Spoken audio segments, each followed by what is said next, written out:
மயிலாடுதுறை மாவட்டம் சீர்காழியில் புதுச்சேரியில் இருந்து கடத்தி வரப்பட்ட 1500 மது பாட்டில்கள் பறிமுதல் செய்யப்பட்டிருக்கிறது. இதுகுறித்தான முழுமையான விவரங்களுடன் இணைக்கிறார் செய்தியாளர் யோகேஸ்வரன். வணக்கம் யோகேஸ்வரன், இது குறித்தான விவரங்களை பதிவு செய்யுங்க.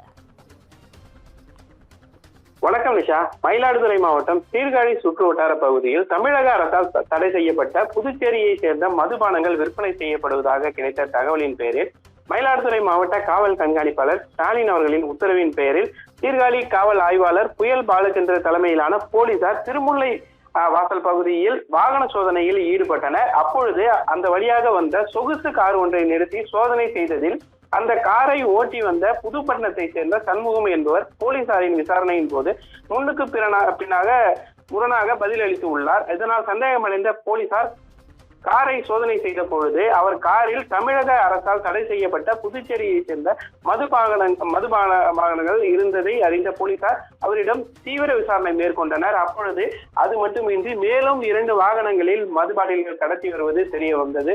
உடனடியாக பல்வேறு இடங்களில் சோதனை செய்தனர். அப்பொழுது சீர்காழி போலீசார் எடமணல் மற்றும் தமிழக எல்லை பகுதியான நல்லடையில் 2 சொகுசு கார்களில் மதுபானங்கள் கடத்தி வந்த காரைக்காலை சேர்ந்த முஜிப் ரகுமான், சுபாஷ், சுகுமார், பிரபாகரன், முருகன் உள்ளிட்ட 5 பேரை மது பாட்டில்களுடன் கைது செய்தனர்.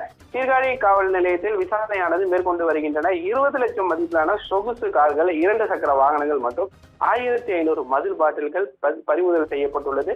மேலும் 6 நபர்களை இதுவரையும் கைது செய்து விசாரணை மேற்கொண்டு வருகின்றனர். யோகேஸ்வரன், விவரங்களுக்கு நன்றி.